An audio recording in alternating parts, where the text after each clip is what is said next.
Hi, folks. I'm Dr. Bobby Hill, back with you here today for Learning to Lead podcast. This is a podcast dedicated to learning, growing together, both for those who are current leaders, but also those who are aspirational leaders. If you have the ambition or the desire, their interest to be a leader or to be a better leader, this podcast is just for you. I'm excited today to mention, and I'll mention it again as we close today, but I'm preparing and getting ready with great excitement and anticipation for the Vanguard Ministries Annual Leadership Summit that is upcoming May 19 and 20, 26. And we always have wonderful guest speakers who come and bring their giftings and their knowledge and expertise to help us all grow together. And so on today's podcast, I'm delighted to have Bob Freytag with me. And Bob, thank you for joining us together today. Oh, it's a blessing, Bobby. Thank you for asking. I'm going to talk about you just for a second, and then we'll go through some wonderful questions.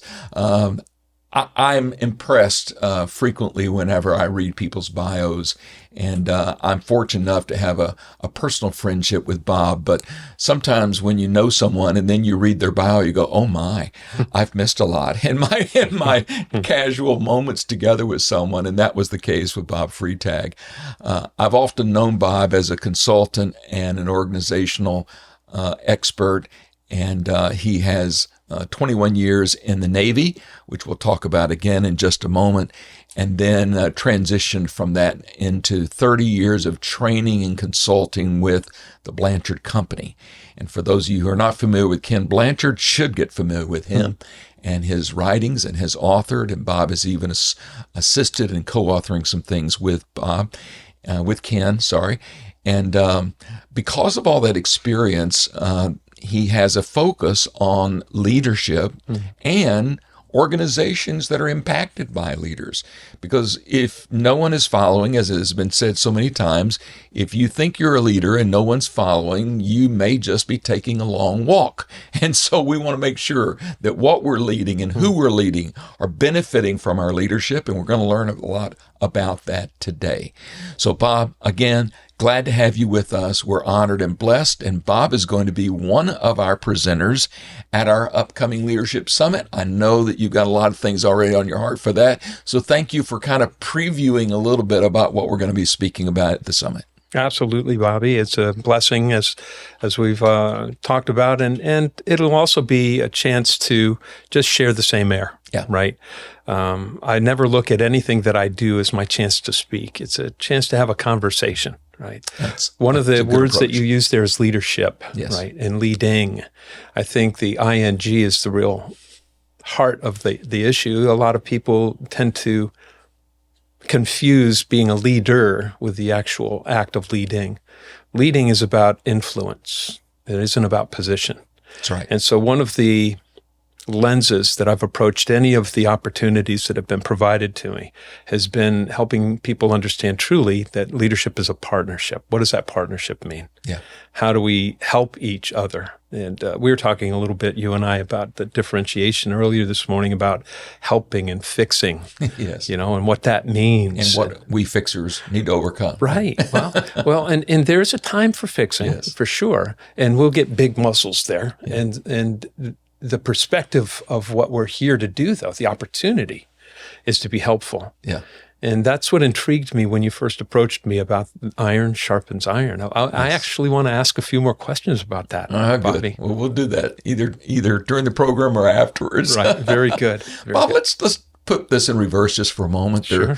We could literally go on 3 or 4 hours and talk about leadership subjects and the depths of that, which are always interesting and intriguing. I want to talk a little bit about your Navy career because I think it teed you up.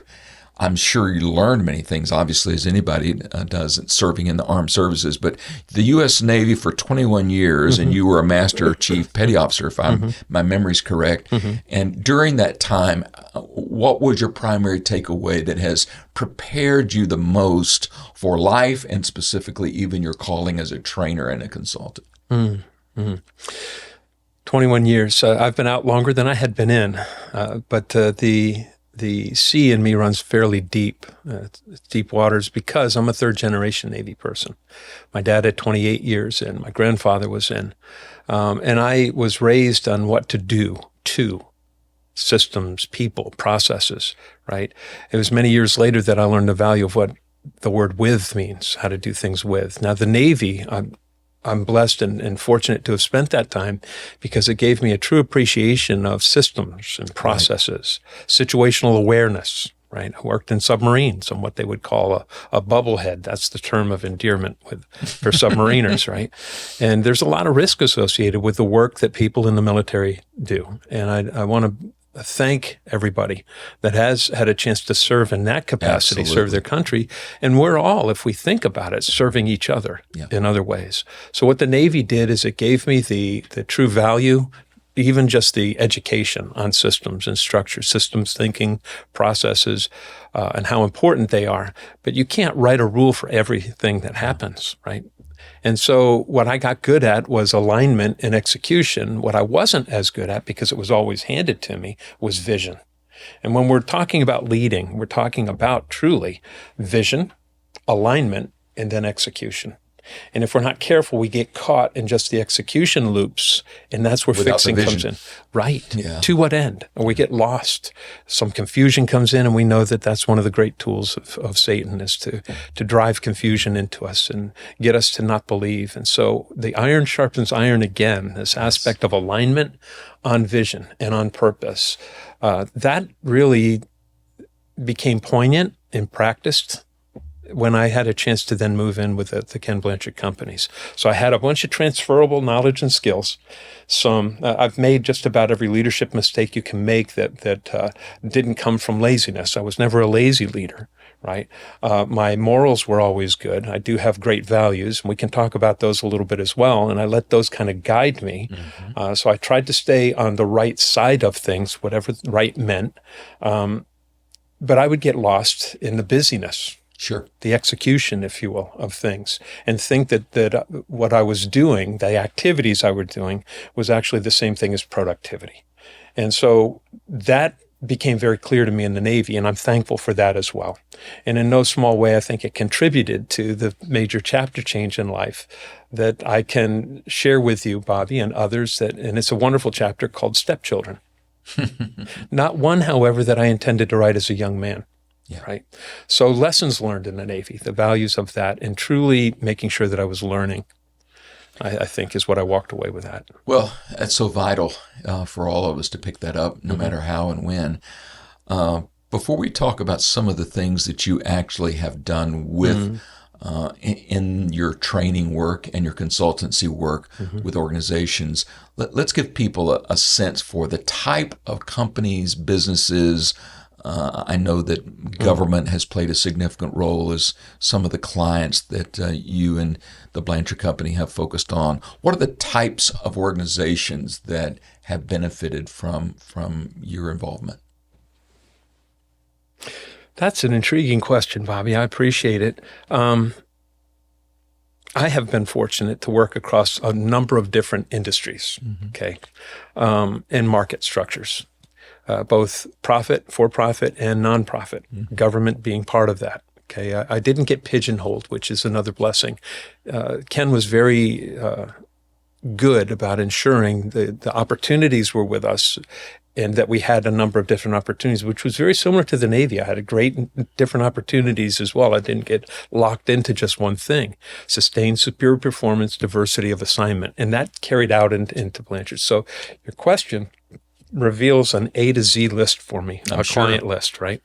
And so Axo Nobel all the way down to Zimmer, from biopharmaceuticals and sales structures into HR systems and processes. If there's a Fortune 100 company, if that's the list you choose to look at, I've been involved with a majority of every one of them. Wow. Right? Currently, there's a client that I'm wrapping up my career with right now, which is a big blessing. And that is a state-run agency of first responders. Wow. And that's where I've tended. The Lord led me, not kicking and screaming, quite willingly, I would add, into the first responder community. So the last several years, that's where I've put probably the majority of my consulting organizational experience too. And that's a fascinating sector. A lot of people don't think about that, but when we think of first responders and we think of just, we think, well, we're thank God for first responders. Yeah. But when you get down into the nitty gritty of the organization and how it works and how the teams work and things like that, it has to be fascinating. So fascinating. It sure is. It's an industry of pain, Bobby. Yeah. And what happens to the human spirit, the human condition, when your industry is about pain, seeing people on their worst days. And how do you prepare yourself to meet someone else's pain and be helpful? Yeah. Right. And then how much of that translates back into home? How much of that translates back into what is called, I'll refer to it as left of bang. Right? That's where the majority of your time is spent, preparing for that moment where you then have to respond and react and do this in ways that reduce risk and are actually helpful and balance out that fixing thing. Well, so that the industry, when you say that that's an interesting industry, it brings all of those components together at very crucial times. And I'm certain you've been a blessing to them. Bob, when you start thinking about your work that you have done for the past 30 years from a training leaders, consulting with executives, what on the inside of you has driven you? And I don't use that word driven in a negative sense, but your motivation. What are the things that have primarily motivated you and inspired you to be engaged at that level? Not everybody can do that. And I think having the right heart should always precede the work that you're doing. And I want to tie your answer, and I'm not trying to prompt you, but I know how important values are to Indeed. you, and they are for the company that you've been working for. So what have been the primary motivators and how they connect to core values? I think there's very little of I aspire for it to be zero air gap between those components that you just talked about. Occasionally, there will be things that when I'm stressing, I'm not eating well, I'm not thinking well, I'm not taking care of myself, where I notice there's a bit of a gap between my intentions and the impact that I aspire to have. That said, in the Navy, it's a bit of a trip here, so hang in there with me on this one a little bit, Bobby, is that I always woke up with good intentions. Yet at the end of the day, I was wondering why I created that, or I had to deal with this. Where did that come from? I do root cause analysis as a systems thinking sort of thing, and because it didn't meet with what I had intended. And why not, right? What's driving all of that? There's a lessons learned there is that I was waking up with good intentions. However, if you were to talk to the workforce that I was responsible for, they were probably wondering if I was staying awake at night, wondering how to make their life more difficult the next day. Right. And so that is part of the challenge, the operational system cycle, if you will, of being a leader. Yes. Right. Most leaders, and we're getting to the belief system. I think that was the heart of the question. You have to believe that most people intend to do well. Most people aren't intending to become problematic in their day. They're actually hoping that their day goes well. They're hoping to achieve something, that they're working in valued ways and being valued for that. So that is a more mature point of view than I had at the time, because I was, listen to this word, just doing the best I could. Right. I'm just doing the best I can. And I'm not going to argue that with somebody. What does best mean? What does better mean? Okay, those are worthwhile points of view to develop. Now, how do you execute on purpose, and how do you relate on purpose? And I was all over the place because I didn't have a point of view developed, a belief system. So I had to develop a life mission statement. So we're going to go back to my Navy days for a minute. One of the things that the Navy did is it started to center up around core values and really identify what was important, behaviorally speaking, with those values. That meant something to me because now I had a report card. Right. And so that report card, I learned, I wish I'd learned it sooner. That report card, I put and applied that to my transition from the Navy. My life mission statement, Bobby, is to provide help, healing, and hope while living with honor, courage, and commitment. Okay. So there's some outcomes I'm looking for. Mm-hmm. Are you doing that? Were you helpful? Where were you hopeful? The word help is what precedes everything, because there's a difference, as we said, between helping and fixing. So that centered it up in my mind. Are you truly being helpful here? And it enabled me to then choose who I wanted to work with after I left the Navy. I used it as a form of selection process. And the Ken Blanchard companies was the company that came closest to a values match on the honor, courage, and commitment. So that said, that is what has inspired me when I say yes to a client opportunity. Is it something that I can believe myself or see myself being helpful in?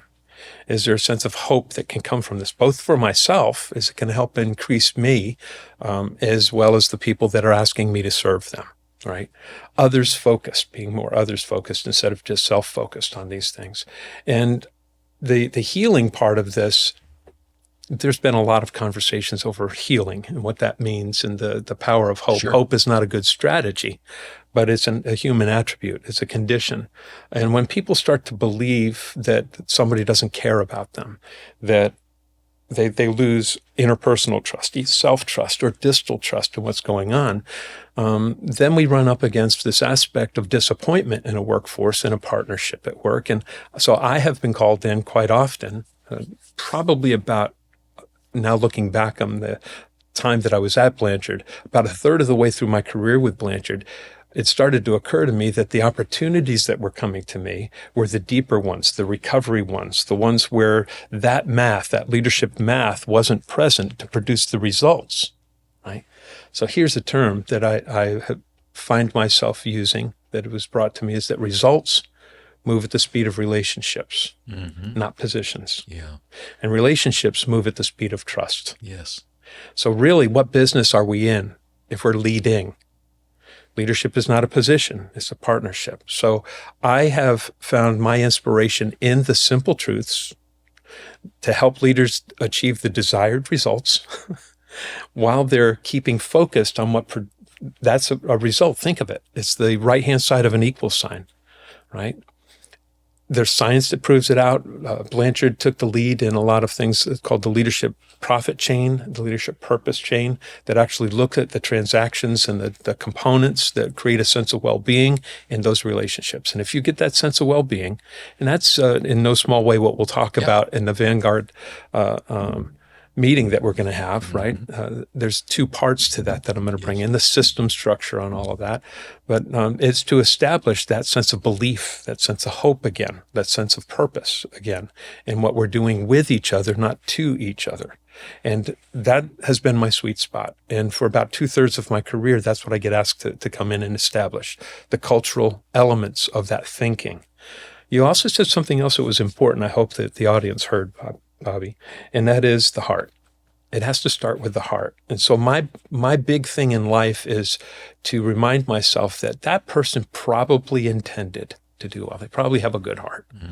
So what has to help the heart? Because the heart is what drives the head, right? So if we think about it, we're talking about the affect, right, the feelings, driving the thinking, the cognitive component of this, right, the domain of that, and then the psychomotor, the hands. How does that then express itself in the hands?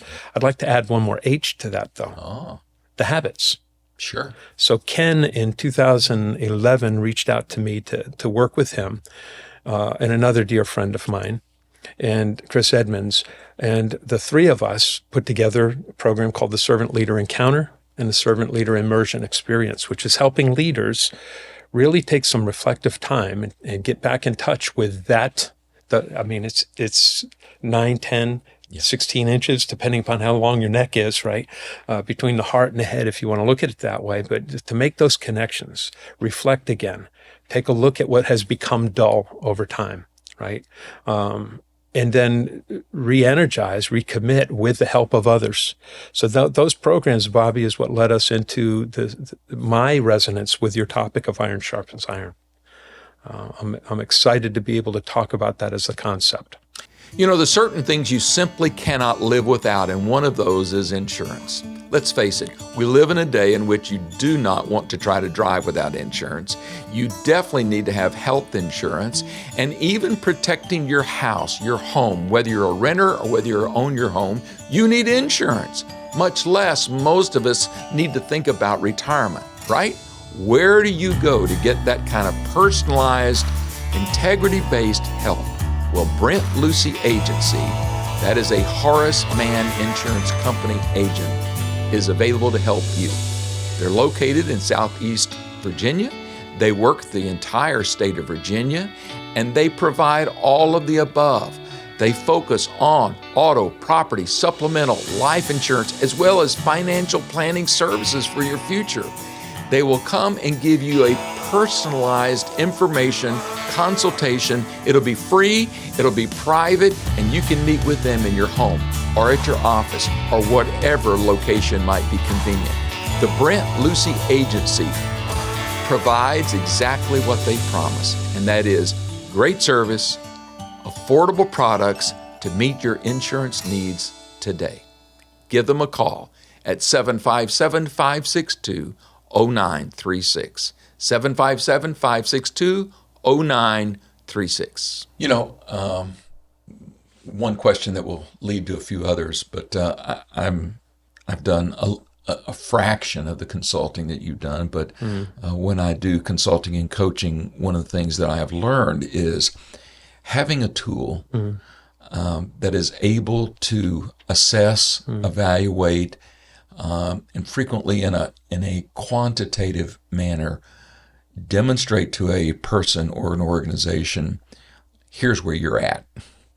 Here, whether we're measuring servant leadership or whether we're talking about our mindset towards change, where we're at on the continuum of change. So there are tools I discovered, I don't know how many years ago, like, wow, these tools are really helpful. It's not just something cute, but they're helpful not just to give me like, okay, that's neat to know about me, and then I toss it away, but if we do something with it. So I've always been interested in the connection between the tools, which are based usually upon models of one thought or not, one part of leadership in organizations. So I've noticed that the Blanchard Group has developed numerous tools and assessments that have really, in some ways, put them on the map. Sure. That's just my view, and have led then to other things. But I'd like our listeners and viewers to see if they can understand why are assessments and tools that are evaluative in nature and put out a score, a result. Why are those helpful for people who are then going to train as a result of that, or helpful in then helping that church or that company then to take that information and to make adjustments and tweaks in the organization? Is that too, I'm probably covering too much ground, but maybe you can just help us a little bit. Yeah, well, I'm glad this interview is a 12-hour interview, Bobby. That's right. And I thank you for the 12 hours we'll have with each other. It's a beautiful question and wonderfully insightful, and I appreciate the homework you've done about the Ken Blanchard companies. There are a number of different assessments that can be available. When you're operationally leading, so what we do is we take an approach that if you're going to have organizational vitality, there's things, that's an outcome once again. It lives on the right-hand side of the equal sign of the math that you do. So one of the things that you want to create as a culture in an organization is a sense of employee work passion. What does that mean? What creates it? It's one of the direct drivers of organizational vitality or health. Resilience, change agility, right? Direction on purpose. That's helpful. And then your employees have an impact on your customers or your constituents, right? There's a link between those. And your constituents, the reputation you have as an organization, has a direct impact on your your vitality as well. So that model, if you will, the leadership profit chain, Dr. Drea Zagarmi and Scott Blanchard, Ken's son, really did some tremendous research on it. Dobie Housen, Jim Deal did some tremendous research on that to validate it and prove it. We're an academic institution, if you will. So that said, it comes down to any of those assessments is going to come down to the moment of truth where you're trying to get stuff done. Sure. Right? So you're going to be in that moment, and I'll role play it with you for just a second here, Bobby. Have you ever been in one of those moments where you're describing what needs to happen here to somebody else, and you're watching them? You're doing a good leader job of paying attention, listening with your eyes a little bit here as well, and you're describing the outcomes you're looking for, and you might be going a little bit too far in describing exactly how you want it to get done. We'll talk about that in the future conversations. And in this regard, though, you see that the person you're recognizing, they probably have some questions, and so you bring yourself up to that moment and you say, "What do you need?" And they look at you, and they look down, they look away, and they oftentimes will say something like this: "Nothing, I got it." But in your heart, in your wisdom, in your experience, you know they don't. Yeah. You know, and so you say, "You sure?" And they say, "Yeah, I got it." Right? There's some sweat on the lip that you're reading. What causes them to say that? They're not purposefully trying to say, I need to deceive. Right. Yeah. I need to deceive Bobby right now. No. You know, you're trying to find a way to be helpful. And so the question that I work in with operational leadership, there's strategic leadership and operational. Those aren't roles in an organization. We're all doing a little bit of both of those. Sure. Right. So operationally leading, here's the question: what keeps people from telling you what they need? And I would actually ask the audience to take that question to heart, because that's a question I'll be asking them when we get together in May. What keeps people from telling you what they need? And there's a number of things, and there's some consistencies in it as well. So if we can create a trusting relationship where they know that needs are a part of the process, and they know that there's truth, not to expose vulnerability or weakness or fear or concern, but the environment I create with you, the partnership I create with you, that trust speeds up the access to truth, because truth is what we need to get. Not for purposeful deceit, but it's worry, it's fear, it's concern. It's every person you're with every leader they had ever been with before. It's the desire to do well, but the worry that I'm not going to be seen as being useful, or I don't want to bother you, I don't want to worry you. And those just get in the way of the results we're looking for. So from an engineering point of view, my background is in engineering. I want to get to the results. I have to do that by creating the relationship that's been built upon trust, so that they don't worry about that question, that which is a necessary question: what do you need? Now I better pay attention if they're going to take the chance with me to answer the question. Because so many people, when you ask them what they need, they immediately, you have to get through that layer of, well, I don't want to act stupid here, or I don't know if I can trust Bob yet with that. Yeah. So clearly there's a grid that people go through. Okay. And so what you're saying is you've got to back up a little bit before you can get to the transparency. Exactly. You put a big smile on my face just now, and I got a little bit of goosebumps on it. There's some inspiration happening here, Bobby. So you mentioned systems and things that Blanchard does. This won't come out through an assessment. Assessments have limited value. They're important values, but limited values. So it is a system of belief that I'm operating from. And in this case, we're calling it situational leadership. SL2, situationally leading. Yes. So the research on that started in the 60s. I won't belabor this too much. If people are interested in it, please come to the conference, and I'll be happy to share the backgrounds with you and be available for conversations on it. But it says that people have different needs at different times. Well, that's easy to understand, right? You need to lead situationally. That's easy to understand. We get it. So if you understand that there's a model that's been validated that says there's going to come times where you don't know what you need to know, and that's okay. We would call that the development level 1. Right? That's right. Where you're enthusiastic, but you're just beginning, ing, not a beginner. I don't want to label anybody with this approach, right? It isn't a judgment approach. And in that, you're going to have a number of questions. So I want to make sure that you understand that you're authorized to have questions.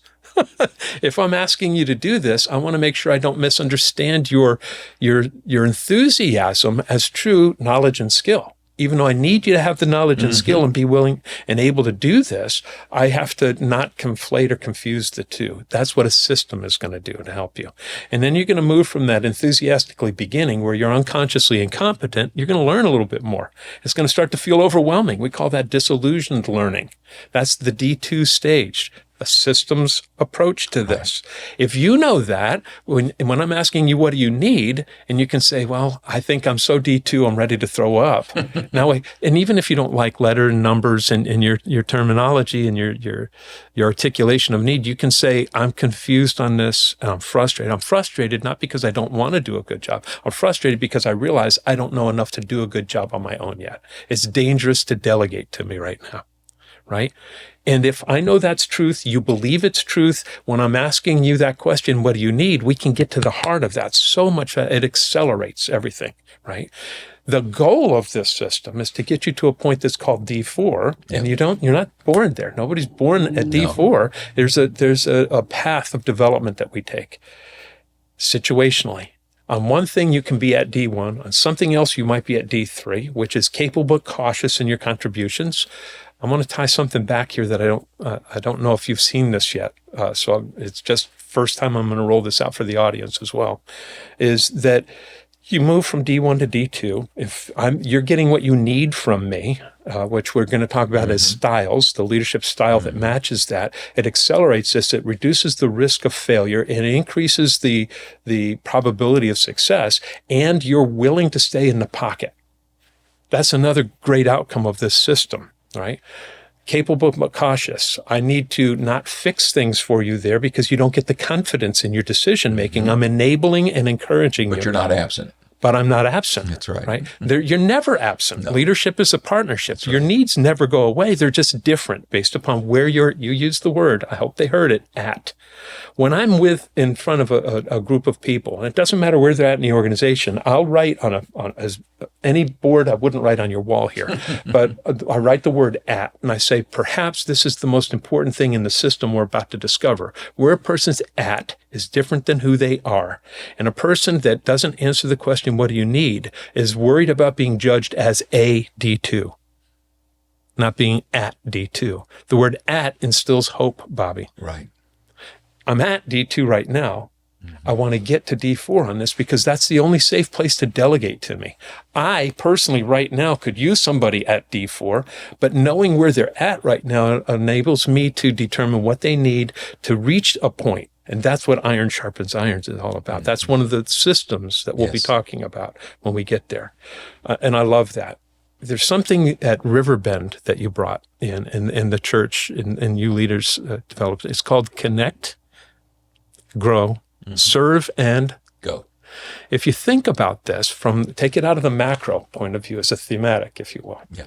An inspiring thematic as well. But that's a process. That's a system. So when somebody is first connecting with a job that needs to be done, I need to know, are you connecting with it right now?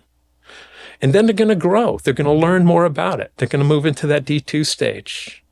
Then they're going to serve. When you're at D3, you just don't have confidence all the time in what you're doing. You have capability. Right. You have the knowledge and skill. You just don't have the belief yet. That's the serve. And then go. Now you're able to go do this on your own, D4. Yeah. There's the connection. That's a cool correlation. Yeah. I don't know. I'd love to talk with you more about it. Yeah, we'll let you talk to the pastor now and let him talk about it. You know, I've been blessed to be familiar with the situational leadership pattern and model. I remember when I first saw it, I was like, I was so excited. I was like, because I was looking at the grid, you know, and you and I understand what we're talking about, the little grid and working through the matrix and moving from that D1 to D2 to D3 to D4. And the light that went on for me as a leader / manager, overseer was, I've been trying to lead all these years, treat everyone like they're in the same quadrant. And all of a sudden it dawned on me, situations change and they're different. And so whenever I became willing to adjust myself, you're kind of coming at it in your explanation from the benefit of the follower who's going through this.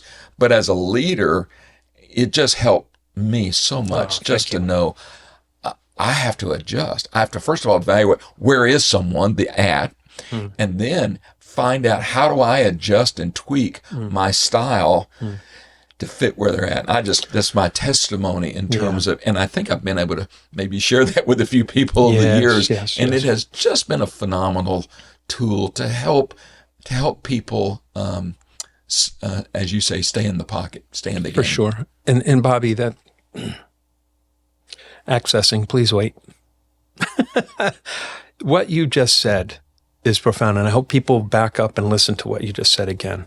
When we're serving, we need to have forefront in our mind service to others. It needs to be an others focused. When you're trying to lead and you're self-focused, you miss what their needs are, and they can see it. Yeah. All right. So it begins with being clear on the work. To be clear is to be kind, as we know. Right. So be clear on that situation that we're leading, that we're trying to be helpful in. In that, you use a goal setting. I'll be talking about that. And there's a conversation. It's called a STRAM conversation to have with it. It takes the components of SMART goals and it makes it operational into a conversation. So we start there. Now, based on that conversation is going to lead us to identifying, revealing, if you will, the needs that you have. We call that diagnosis. So this is part of the system. Step 1, define the situation. Step 2, define the needs, diagnose the needs. Like in medicine, right? Sure. You want to diagnose before you treat. Right. If you treat poorly because you didn't diagnose well, it's called malpractice. In leadership, we have malpractice as well. Okay. So once we diagnose, now we get to your point, which is beautiful. Match. I'm matching my leadership approach to your development level. Right. And then what that does is it reduces risk, increases results, and it increases worth and value and belief in the person. They're being successful regardless of what development level they're at because I have adjusted. I'm serving their needs. I need them to get this done. They need me to help them with their needs. And I would argue that it actually increases the worth of both the leader and the follower.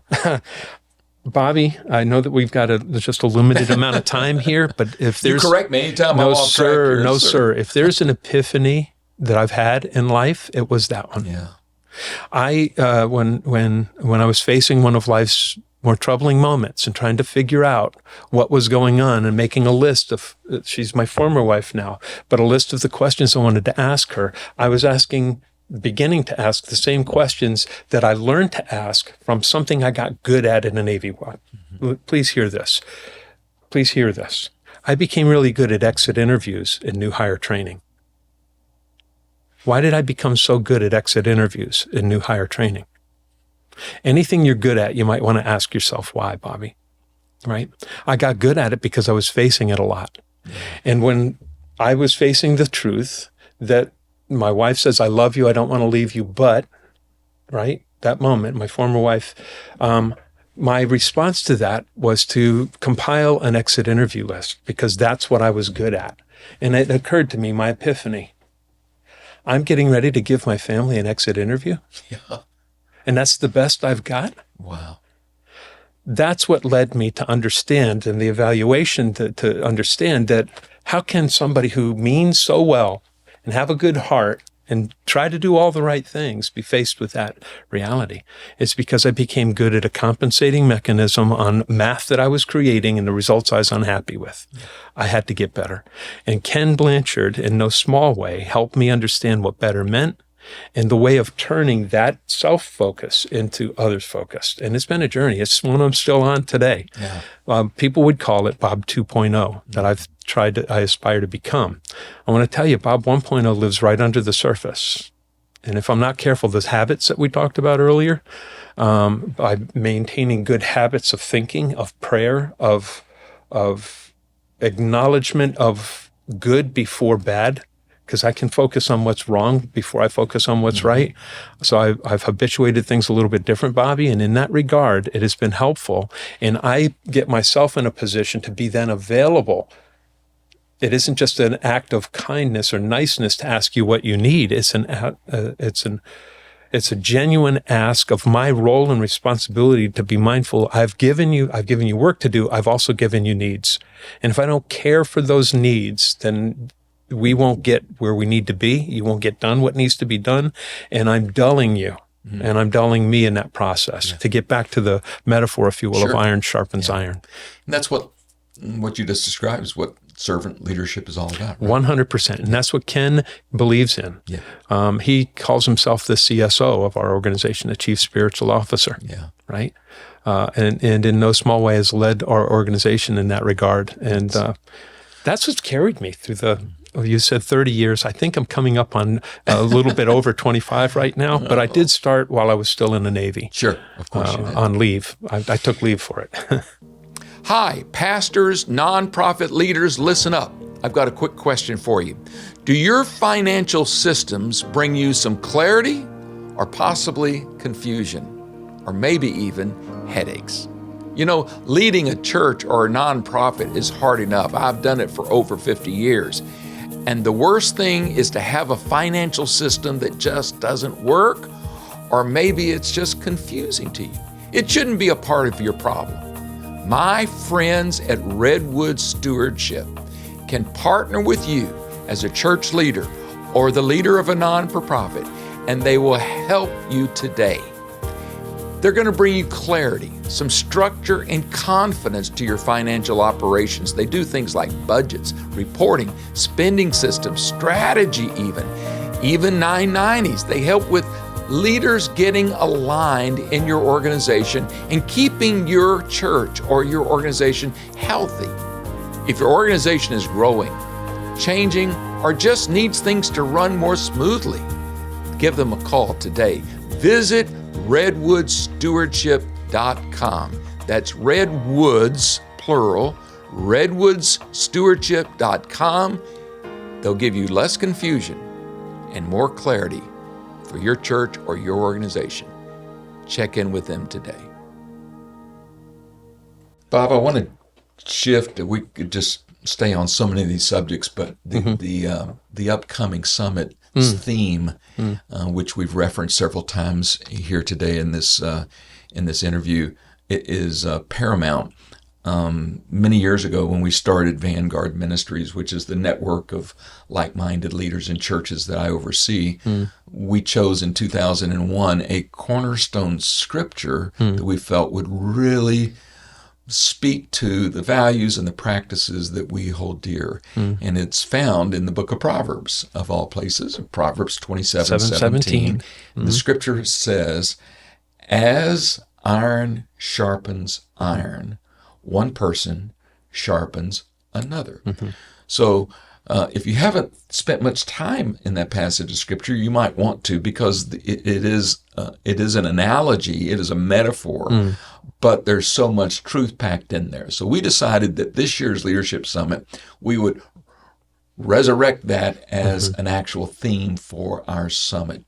Proverbs 27:17. The theme of the summit this year is iron sharpens iron. So, Bob, I have given you the weighty responsibility in your sessions to speak to that from your lens and your experience. So let's take 5 minutes just to talk a little bit, just to tease, that's all we'll have time to do, but to tease your approach to that as it relates to what is near and dear to your heart. Thank you, Bobby. Thank you. As a metaphor, it's remarkable. And metaphors do a good job for setting up aspirations, right? And then we've got to do the work. Yes. Also in Proverbs is the work. In Exodus is the work. How do we then move from metaphor to analogy to process and structure? So it's almost a request. Iron sharpens iron, ideally. Now, what gets in the way of that? How do you prepare to be iron? I'll be talking about that. How do you prepare to others to be sharpened, right? What are the things we do? What are the things we need to think about? What are the alignments we need to have? Because the vision, if you will, is iron sharpens iron. Yeah. What once sharpened, if you will, it's not a one and done. No. Right? It's like anybody that tries to move with steel and iron, you try to keep it sharp, usable. The purpose of being sharp is to be used and to be usable, to create this sense of help. So what dulls us over time? How do we know that that's happening? What are the precursors to that? That's what we'll talk about. What are the things that are the minor points of conflict that emerge when we don't have that match that we talked about? So a system that will be brought into this thinking is SL2. Right. It is that system that we'll build off of. So in part one of the time that we have, and there'll be questions and answers always baked into this, a 15-minute window at the end of both of these. And if you can't get to both part 1 and 2, that's fine. Each one of them independently will serve a purpose for you. But it's designed to help you then go from what I call the so what. So what? We've learned the system. Now what? What do we do with that? It'll be biblically supported because throughout, whether you begin the vision in Proverbs there, you're going to move in Old Testament and New. Sure. The book of James will be involved with one of my favorite books as well. To try and see what it is we can do to be serviceable, become iron, become sharp in that process, and know how to serve others so that they want to be sharpened. You called it followership before. In the Navy, the submarinings, we actually call it leader-leader approach that happens. And in leader-leader, it's helping people understand that you're going to have intentions and that your voice is going to announce those intentions. And we need to be trusting and respectful of each other that we can share those and then validate that work moving forward. That lives here. That's a cool thing. I work in a secular world. Right? And Ken Blanchard, Chief Spiritual Officer, is asking us to find the ways to talk about servant leadership in a secular world. Contextualizing it too. Oh, my. And that has been so beautiful, miraculous at times. Yeah. Very helpful for me as well, as I center up on it. But as I find myself speaking to leaders in a secular world, it's all biblical. Yeah, sure. Every bit of it is biblical. And so that's what I hope to show as the tenets. And many of the audience have been through, or I see where it lives in the Bible, but it doesn't translate into what we call the hands and the habits. Right. So that's another part of the conference that we'll be working on with each other. It isn't just to sit there and get it and listen to Bob pontificate. I think I shared with you earlier that it's not an academic PhD, but a practiced PhD, which a PhD in verbosity. I can talk as they've seen already. I'm not at a dearth for words, right? It is the so what, now what. And we're going to do some now what in that as well. We're going to get a chance to engage with each other, to find the rebelief in ourselves and our opportunity to lead. You don't need a position to lead well. That's right. And there's some system structure, some ways to think about it that are going to put you into the moment of truth. And then what do we do? This will also be part of it. What do we do to ensure that when people arrive at that moment of truth, they know what to do with it, Bobby? And that's how we keep each other sharp. And I think the scripture and its application, as you're going to dive into it, and I'm going to have a small session, so hopefully I can complement things that you're doing. But it's I mean, you can't have iron sharpening iron if you don't have a relationship. It presupposes, For sure. right? It presupposes something that's relational. And yet there are many people, even leaders, that don't do a good job on relationships, even though they may have the title leader. Yeah. So there's so much that people can learn and grow in. And I can't wait to hear your sessions, and they're going to be phenomenal. I just want to remind everybody that this is open to the public. The daytime sessions where Bob will be speaking, we'll have other guests who are coming, and there'll be a wonderful time for that. You may go to our website and find out all of the details, vanguardconferences.com, vanguardconferences.com. If you want to come to the daytime sessions, you will need to register. It's very reasonable registration there. And then the evening sessions, where Dr. David Ireland will be speaking, He's a phenomenal friend and a great man of God. Pastors a church of about 12,000 people in New Jersey, but he's an incredible speaker. I think personally one of the best preachers in America. And you're willing to and available to come in the evenings, come. There's no registration required. This will be located in the southern part of Chesapeake, Virginia. That's at the Bridge Christian Fellowship. All that information is on the website. I can't wait for you to hear what Bob Freytag is going to explain to us about iron sharpening iron. And I know that the conference as a whole will be a blessing to you. Bob, last comments from you? Results move at the speed of relationships. We're here to have relationships. God has produced us to be in relationship. It doesn't mean friendship, but results move at the speed of relationships, Bobby, and relationships move at the speed of trust. So true. And we'll leave that as a takeaway, and I hope that you will see us at the upcoming summit, May 19 and 20, and make sure that you subscribe to this broadcast, this podcast, whether you're seeing us on YouTube or some other platform. We want you to come back. We'd love to keep you notified when there's a new drop. God bless you today. Have a wonderful time serving God as leaders. Thank you so much for joining Learning to Lead today. I want to share with you some important information before we close about one of our sponsors. Do you need a handyman in your home that you can really trust and that is not crazy expensive? I've got your solution. Call Chosen Helpers Handy Services.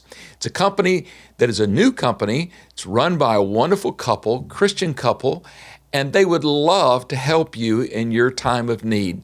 I'm the kind of guy that always needs it at my house. I'm just not a handyman kind of a guy, and being able to call Chosen Helpers has helped me out many times. They can provide you wonderful support for things like minor plumbing problems, electrical work, home upgrades, small paint and flooring jobs. Those are their specialties. Give them a call today, mention the name Vanguard, and they'll give you a 5% discount on the cost. Here's the phone number. Take it down. 757-788-4211. That's 757-788-4211. You have a home need? You need some repair work done? Give Chosen Helpers a call today. Thanks for tuning in to Learning to Lead. Be sure to subscribe so you never miss an episode, and follow Dr. Bobby Hill on social media for more inspiration, insights, and updates. For more information on his ministry roles and resources, visit drbobbyhill.com.